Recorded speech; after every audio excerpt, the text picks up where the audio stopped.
Film का आगाज एक स्कूल में जारी बास्केटबॉल मैच से होता है। तभी हारिस नामी खिलाड़ी की नजर तमाशाइयों के दरमियान खड़े एक जलते हुए काले साए पर पड़ती है। उसे देखकर वो घबरा जाता है, मगर खुद को संभालते हुए दोबारा खेल पर तवज्जो देने की कोशिश करता है। डेन गेंद हारिस को पास करता है और हारिस उसे हवा में उछाल देता है। गेंद सीधी बास्केट की तरफ बढ़ती है। इसी वक्त हारिस देखता है कि वही जलता हुआ काला साया बास्केट के नीचे खड़ा है और आहिस्ता आहिस्ता उसकी तरफ बढ़ रहा है। दूसरी तरफ गेंद बिल्कुल सही निशाने पर जाकर बास्केट में गिर जाती है। जैसे ही वो साया उसके करीब पहुंचने वाला होता है, पूरे स्टेडियम में जीत की खुशी में जोरदार शोर मच जाता है। डर के मारे हारिस फौरन लॉकर रूम की तरफ भागता है। अंदर पहुंचते ही वो कांपते हुए अपना लॉकर खोलने लगता है। उसके पूरे जिस्म में खौफ की वजह से झिरझिरी दौड़ रही होती है।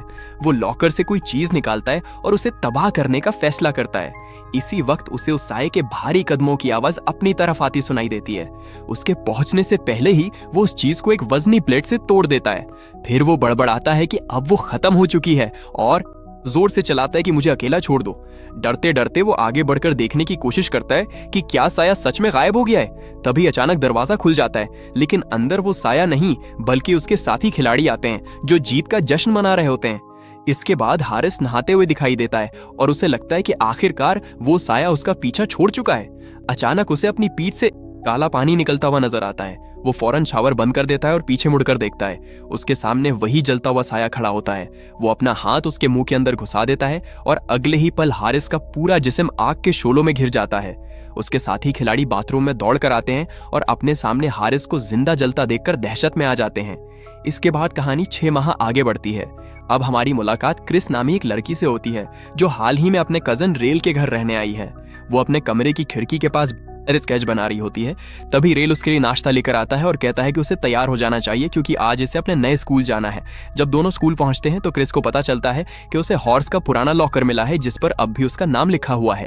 क्रिस पूछती है कि हॉर्स कौन था, तो रेल बताता है कि उसका असली नाम मेसन रेमूर था और हॉर्स उसका उर्फी नाम था। तभी डेन गुस्से में वहां आता है और क्रिस से कहता है कि वो इस लॉकर का इस्तेमाल नहीं कर सकती। इसी दौरान ग्रेस भी वहां पहुंचती है और रेल से क्रिस के बारे में पूछती है। रेल बताता है कि उसकी कजन है। डेन फिर क्रिस का मजाक उड़ाते हुए कहता है कि उसने सुना है वो अपने बाप को मारने के बाद ड्रग रिहैब से बाहर आई है। तभी एली बीच में आकर डीन से बकवास बंद करने को कहती है, लेकिन वो फिर भी क्रिस का मजाक उड़ाता रहता है। अचानक क्रिस जोरदार लात मारकर डेन को घिरा देती है।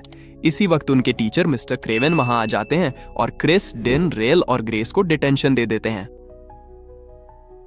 एली क्रिस का साथ देते हुए कुछ कहने की कोशिश करती है, लेकिन मिस्टर क्रेवन उसे भी डिटेंशन में भेज देते हैं।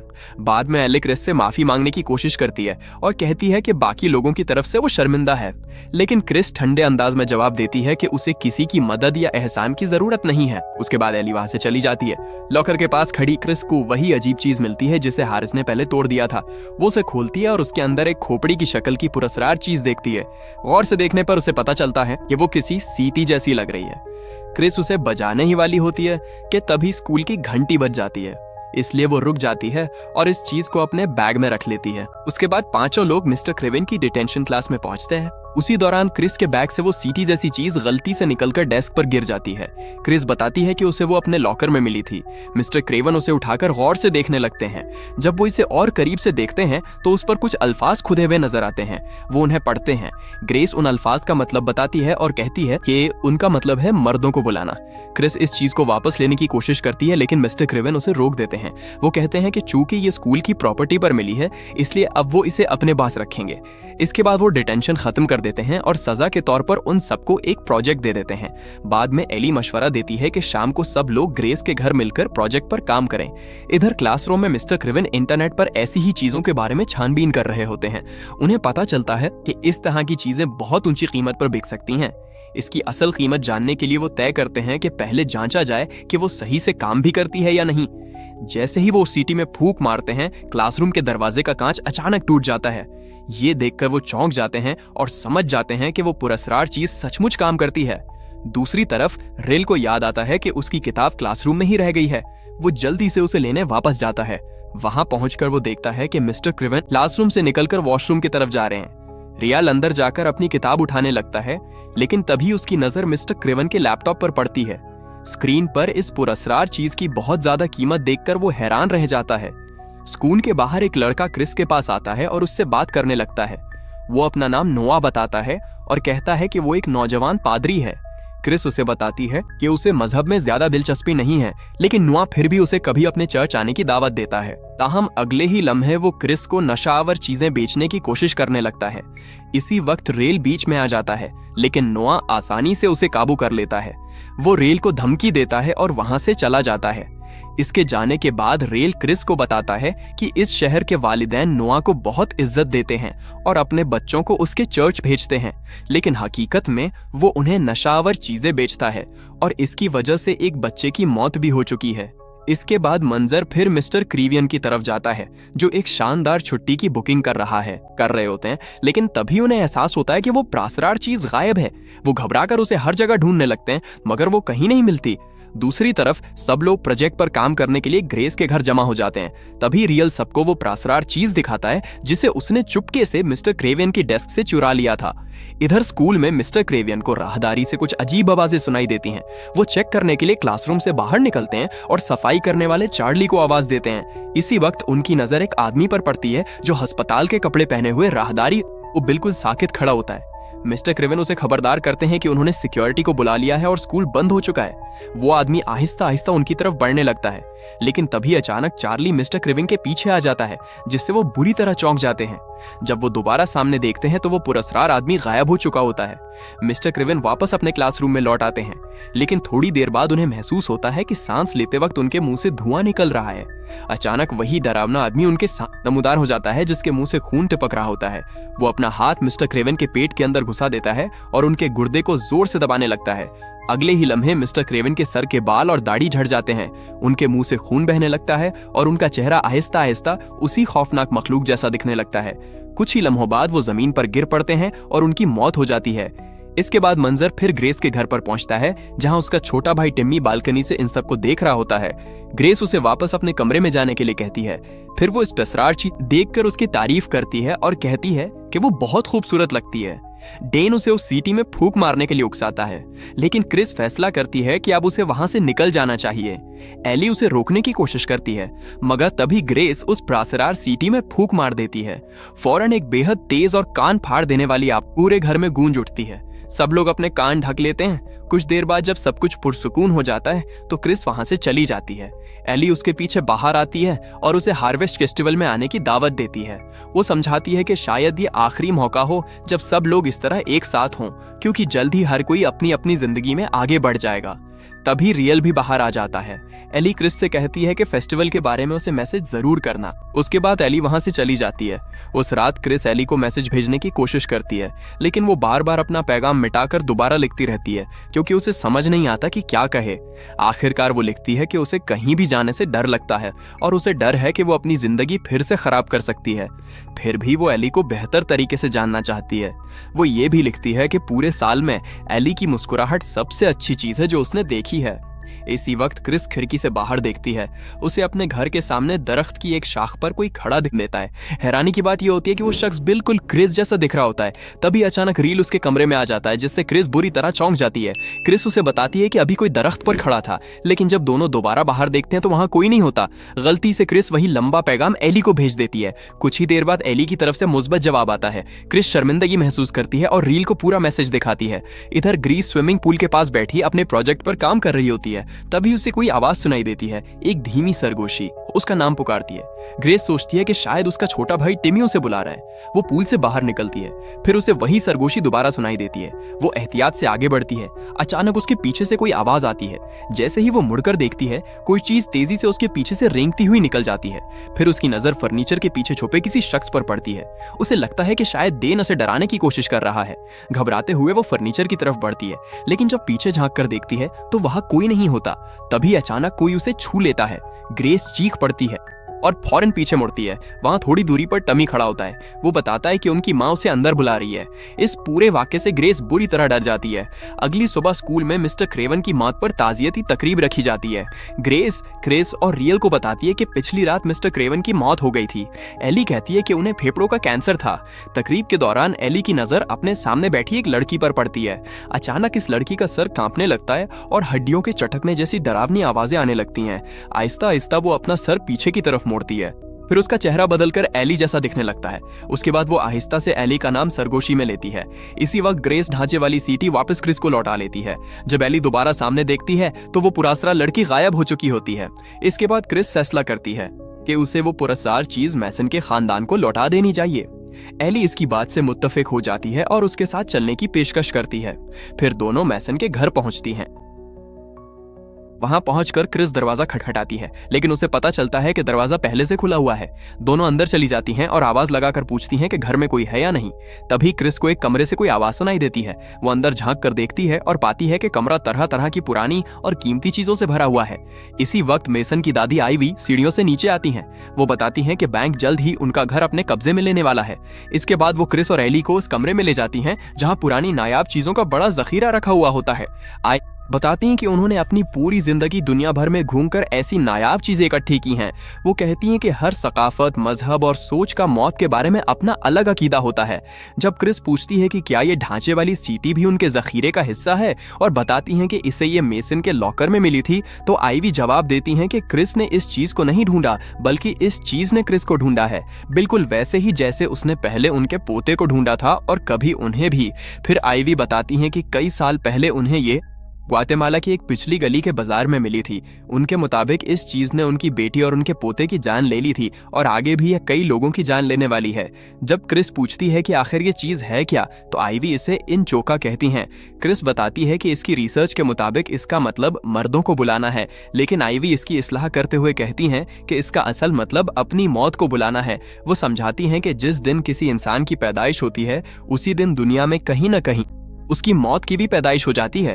उस लम्हे से वो मौत उसे ढूंढना शुरू कर देती है। अगर किसी शख्स की मौत 90 साल की उम्र में होनी है तो उसे ढूंढने में 90 साल लगेंगे। अगर उसकी मौत 30 साल की उम्र में लिखी है तो वो 30 साल में उसे ढूंढ लेगी। लेकिन अगर कोई सीटी की चीख जैसी आवाज सुन ले तो सब कुछ बदल जाता है। फिर उसकी मौत उसे बहुत जल्द ढूंढ लेती है। क्रिस पूछती है कि मौत कैसी दिखती है। आईवी जवाब देती हैं कि वो बिल्कुल तुम्हारी तरह दिखती है।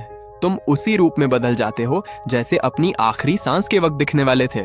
उसके बाद आईवी वो सीटी क्रिस को दे देती हैं और कहती हैं कि ये कभी उनकी थी ही नहीं। क्रिस पूछती है कि अगर वो मरना ही ना चाहे तो। आईवी सर्द लहजे में जवाब देती हैं कि फिर तुम्हें पैदा ही नहीं होना चाहिए था। घर से बाहर निकलने के बाद एली कहती है कि शायद आईवी किसी बीमारी में मुब्तला है और दवाइयां ले रही हैं। क्रिस भी इसकी बात से मुत्तफिक हो जाती है, लेकिन फिर पूछती है कि क्या मुमकिन है कि मिस्टर क्रेवन ने भी मेसन की तरह इस सीटी का इस्तेमाल किया हो। एली कहती हैं कि ऐसा हो सकता है। वो बताती हैं कि जिस अस्पताल में वो काम करती हैं वहां शायद मिस्टर क्रेवन की फाइलें मौजूद हों। दोनों फैसला करती हैं कि उन्हें अस्पताल जाकर रिकॉर्ड देखना चाहिए। अस्पताल पहुंचकर वो रिकॉर्ड रूम में घुस जाती हैं और मेसन की फाइल ढूंढ लेती हैं। रिपोर्ट में लिखा होता है कि मेसन की शनाख्त उसके दांतों के रिकॉर्ड से की गई थी, क्योंकि उसका जिस्म बुरी तरह जल चुका था। तभी एक दूसरा डॉक्टर कमरे में आ जाता है, जिससे दोनों लड़कियों को छुपना पड़ता है। फाइल पढ़ते हुए क्रिस पूछती है कि मेसन की उम्र कितनी थी जब उसकी मौत हुई थी। एली बताती है कि वो 17 साल का था, लेकिन क्रिस रिपोर्ट की तरफ इशारा करते हुए कहती है कि इसमें लिखा है कि उसका जिस्म तकरीबन 40 के आखिरी सालों वाले शख्स जैसा लग रहा था। ये सुनते ही दोनों को आईवी की बात याद आ जाती है कि इंसान इसी रूप में बदल जाता है जैसा वो अपनी आखिरी सांस के वक्त होता है। एली को एहसास होता है कि मेसन की असल मौत तो 40 की उम्र के आखिरी हिस्से में होनी थी और मिस्टर क्रेवन की मौत भी मुस्तकबिल में कैंसर की वजह से होने वाली थी।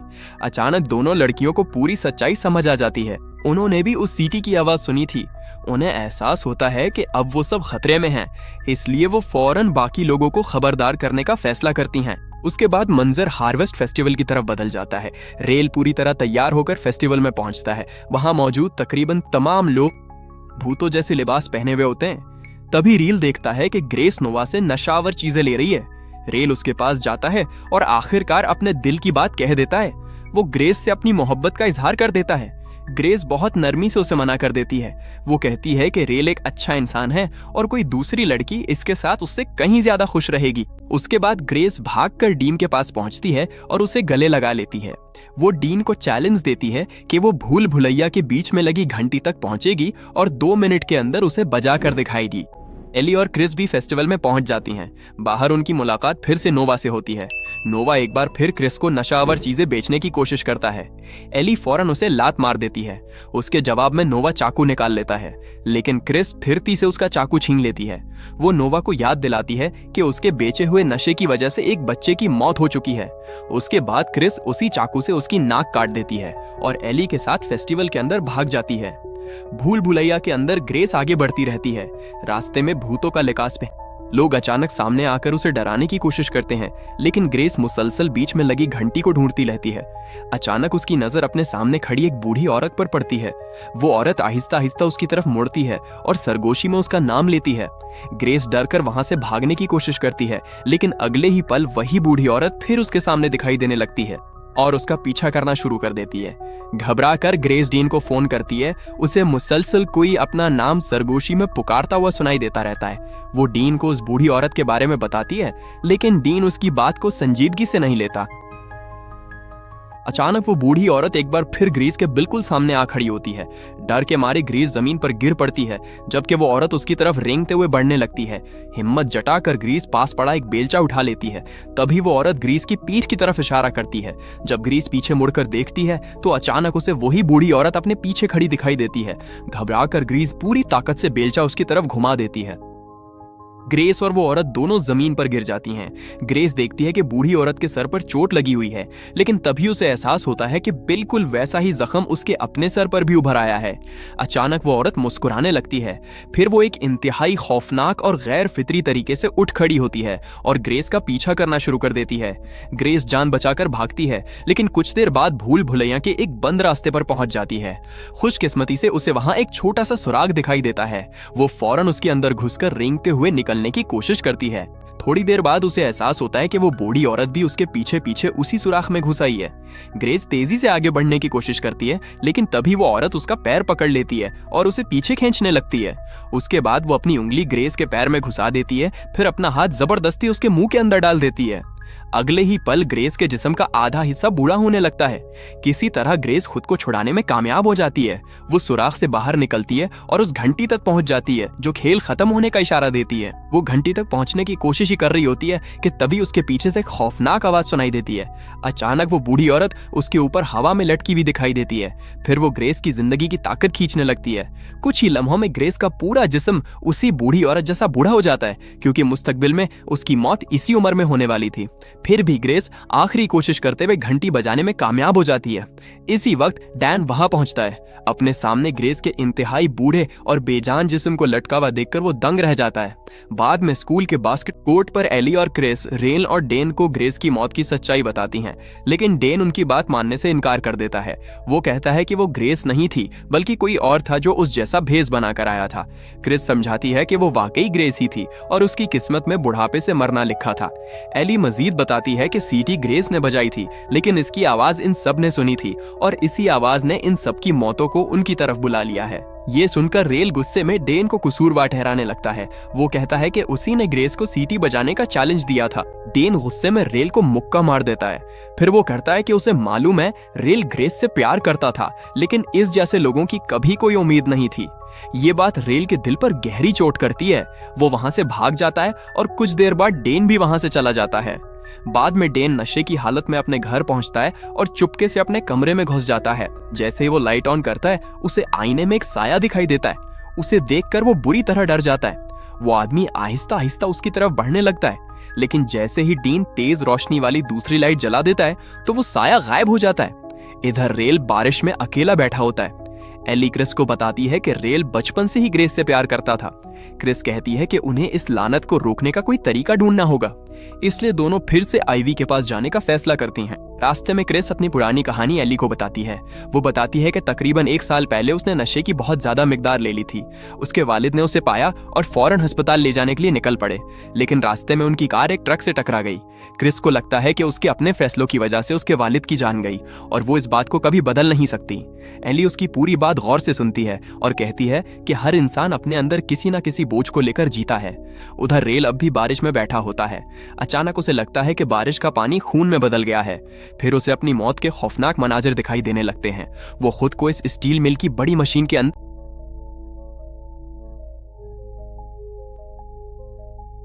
वो उसे उस मशीन में पिसता हुआ देखता है जहां वो पार्ट टाइम काम करता है, लेकिन कुछ ही लम्हों बाद सब कुछ दोबारा नॉर्मल हो जाता है। अगले दिन क्रिस, एली और रील दोबारा आईवी से मिलने जाते हैं। अब आईवी की हालत बहुत खराब हो चुकी होती है और साफ नजर आता है कि वो मौत के बहुत करीब है।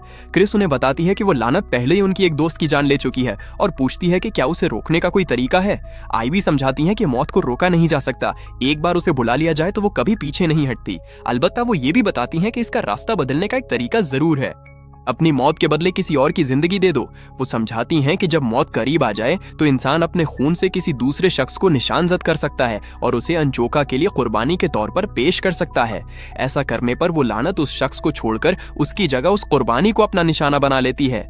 इसी वक्त क्रिस को अचानक अपनी मौत नजर आती है। उसके पीछे एक खौफनाक साया खड़ा होता है जिसके बाजू में एक सिरिंज घुसी हुई होती है। वो आहिस्ता से क्रिस का नाम सरगोशी में पुकारती है और फिर गायब हो जाती है। इसके बाद आईवी कहती हैं कि मरना इंसान की पसंद नहीं होता, वो तो तय है, लेकिन कैसे जीना है ये इंसान के अपने हाथ में होता है। इतना कहने के बाद आईवी वहीं दम तोड़ देती हैं। बाद में रेल कहता है कि कम से कम अब उन्हें बचने का तरीका तो मालूम हो गया है, लेकिन एली साफ इनकार कर देती हैं। वो कहती है कि खुद को बचाने के लिए वो किसी दूसरे इंसान की जान नहीं ले सकती।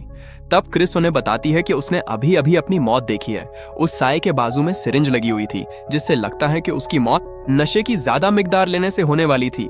रियल कहता है कि अब इन सब ने अपनी अपनी मौत देख ली है। उसके बाद वो गुस्से में अपनी कार लेकर वहां से चला जाता है।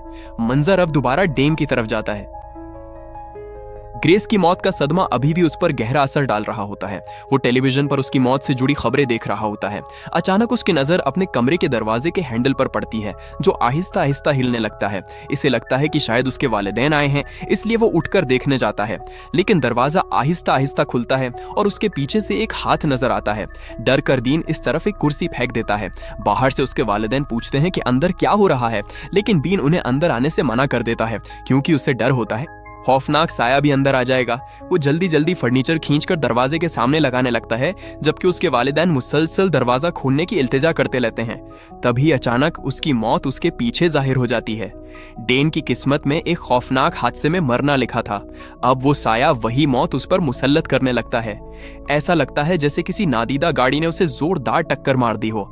सबसे पहले उसकी टांग टूट जाती है, फिर उसकी उंगलियां टूटने लगती हैं। उसके बाद उसका एक हाथ बुरी तरह फट जाता है। आहिस्ता आहिस्ता उसके जिस्म की हड्डियां, तकरीबन तमाम हड्डियां चटकने और टूटने लगती हैं। आखिर में इसका चेहरा भी बुरी तरह कुचल जाता है। जब इसके वालिदैन किसी तरह दरवाजा तोड़कर अंदर पहुंचते हैं तो अपने बेटे की हालत देखकर दहशतज़दा हो जाते हैं। कुछ ही लम्हों बाद डेन वहीं गिर पड़ता है। इधर एली और क्रिस रील के कमरे में पहुंचती हैं और ये समझने की कोशिश करती हैं कि वो कहां गया होगा।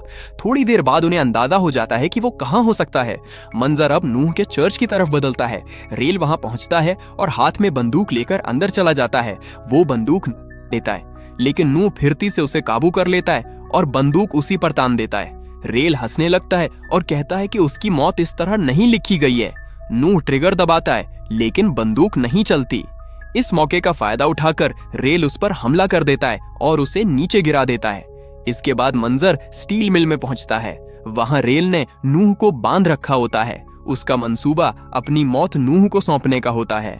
रेल को नूह की जेब में नशे की चीजें मिलती हैं। वो जबरदस्ती उसे वो नशा लेने पर मजबूर कर देता है। फिर रेल अपने हाथ पर कट लगाता है ताकि अपने खून से नूह को निशानजद कर सके। जैसे ही वो रस्म पूरी करने के लिए नूह की तरफ बढ़ता है, तभी एली और क्रिस वहां पहुंच जाती हैं और उसे रोक देती हैं। रेल गुस्से में कहता है कि ये बिल्कुल गलत है। उसके मुताबिक नूह जैसा मुजरिम जिंदा रहे और उनकी तरह बेगुनाह लोग मर जाएं, ये किसी भी तरह इंसाफ नहीं है। रेल दोबारा नूह की तरफ बढ़ने लगता है। वो अब भी अपना मंसूबा पूरा करने पर अड़ा होता है।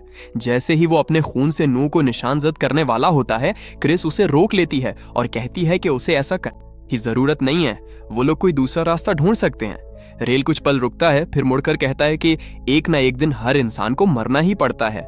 क्रिस जवाब देती है कि वो बिल्कुल सही कह रहा है और यही बात उन्हें इस अजाब को हराने का तरीका भी देती है। जब रेल पूछता है कि कैसे, तभी अचानक उसकी मौत उसके सामने जाहिर हो जाती है। वो डरावनी शक्ल इसका हाथ पकड़ लेती है। अगले ही पल उसका जिस्म ऐसे मुड़ने और दबने लगता है जैसे वो किसी बड़ी मशीन के अंदर फंस गया हो। ये खौफनाक मंजर देखकर नूह बुरी तरह डर जाता है और वहीं गिर पड़ता है। एली और क्रिस पूरी कोशिश करती हैं कि रेल को बचा ले, लेकिन वो कुछ नहीं कर पाती क्योंकि उसकी मौत ठीक इसी तरह होने वाली थी। उनकी आंखों के सामने रेल बेहद दर्दनाक तरीके से मर जाता है। इसकी मौत क्रिस को अंदर तक तोड़ देती है। इसके बाद एली और क्रिस वहां से बाहर भागती हैं। क्रिस कहती है कि मौत को बुलाया था और अब उससे भाग नहीं सकते, लेकिन वो ये भी कहती है कि मरना और हमेशा के लिए मरा रहना दोनों अलग बातें हैं। तभी उसके दिमाग में एक नया मंसूबा आता है। इनका इरादा कुछ वक्त के लिए अपने दिल की धड़कन रोकने और फिर एक दूसरे को वापस जिंदा करने का होता है। इसके लिए वो इंसुलिन और बर्फ से भरे पानी का इस्तेमाल करके खुद को मारेंगे, फिर डेफिब्रिलेटर की मदद से एक दूसरे को वापस जिंदा करेंगी। इनका मानना होता है कि अगर वो थोड़ी देर के लिए मरकर वापस लौट आए तो उनकी मौत मुकम्मल मानी जाएगी और अजाब के पास उनसे लेने के लिए कुछ नहीं बचेगा। दोनों अपने मंसूबे के लिए पूरी तैयारी कर लेती हैं। इब्तिदाई मंसूबे के मुताबिक पहले एली को मरना था और फिर क्रिस उसे वापस जिंदा करती, लेकिन आखिरी वक्त पर एली फैसला बदल देती है। वो चाहती है कि पहले क्रिस यह अमल करे, क्योंकि वो हर कीमत पर क्रिस को बचाना चाहती है।